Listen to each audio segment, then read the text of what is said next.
What's up, everybody? It's Mr. Second Passport. Today we're going to cover an innovative way that I or you could get around on the beach in Ecuador without having to spend practically any money or use any taxis or buses, or whatever. Now, I know what you're saying. What are you going to do? You tell me how to walk or bike everywhere?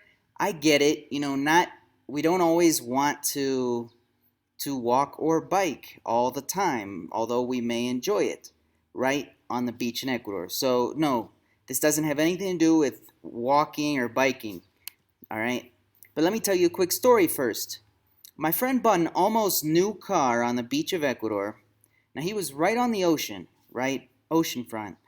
And within a year or two, his car, almost new, looked like this, right? Completely rusted out. Even the windshield wipers, I wish I had a picture, but were completely rusted out. You couldn't even move them, right? And the whole, needless to say, the bottom of the car was completely rusted out as well. And this is the main reason why I would not own a car on the Ecuador coast, especially if I lived there only part-time. Why? Because as soon as you buy that car, for example, using my friend's example, he paid almost $12,000 for the car. Within a year or two or three, of course, being right on the ocean with no garage, that car was practically worthless, right? So just because of the incredible salty air that just eats away at it day in and day out, day in and day out. Now, of course, if you have a garage, that helps a little bit, and of course, if you live a little bit off the ocean on the beach, that also could help a little bit, but that salt is still in the air. You know what I mean? So anyway, this way that I would get around, that I've seen here in Ecuador for the first time, um, anywhere I've traveled in the world, or you know, um, so on, has nothing to do with buses, right? It has nothing to do with buses. Little COVID incubators. I get it. Totally not interested in using buses.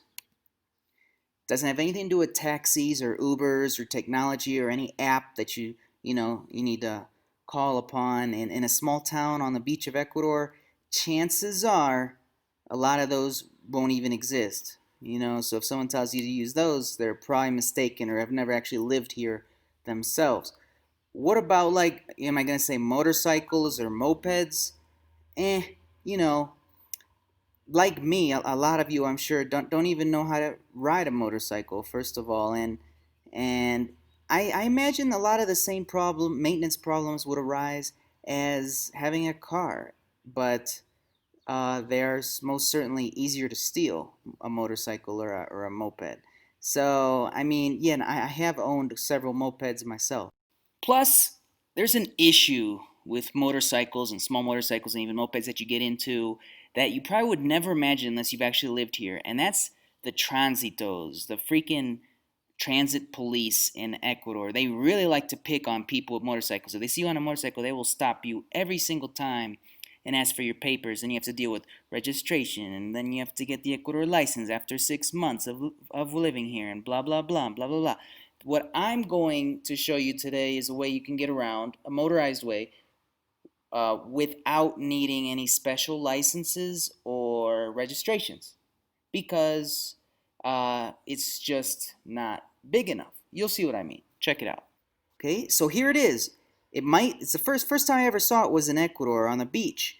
It's not what you think it is, just a bicycle. It is a bicycle with a little motor attached. Here's a closer look at it, right? It's a full 2-speed motor. The cost obviously varies depending where you buy it, but a lot of people buy it. I know a guy here in Quito who sells them for $260 fully installed on your current bicycle if you want, or he'd sell you the whole bicycle with the motor, the 2-speed motor, for a total of $480, right? This is what I would use to get around if I lived in a small beach town on the coast. Why? The max speed, according to my guy Christian who sells them, is 45 kilometers per hour. So that's faster than you need for any beach town in Ecuador. And you can zip around, get wherever you need to go. You can probably put a basket on it. for groceries, stuff like that. And it's a 2-speed with a 2-liter gas tank. What is that? About half a gallon. And like a motorcycle, you have to mix the oil and the gas together. There's a mix that you're shown when you purchase this thing, and the 2-liter tank here will last you 80 kilometers.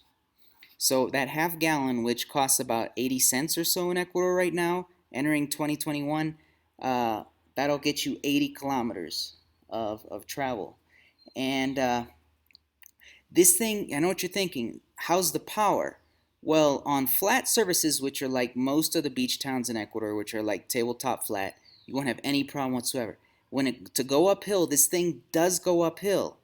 I've driven one here in Quito, and there's some massive hills here, and this thing does go up. Obviously not as fast as the top speed if you're going downhill or on a flat surface, but it does make it up hills as well without you having to put any horsepower into the pedaling. So anyway, this is what I would do if I lived, especially just part-time on the beach in Ecuador. This is how I would get around.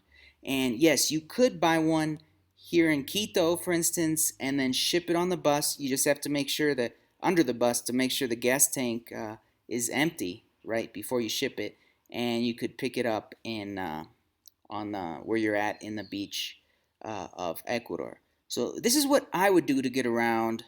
And yeah, no taxis, no COVID incubator buses, and just the fresh air. And you don't have to learn how to ride a motorcycle either, or deal with the maintenance of a moped, which I've dealt with in the past. So anyway, this is it for me. I'm Mr. Second Passport. If you like this, be sure to subscribe below and click the bell to get more videos just like this. Take care.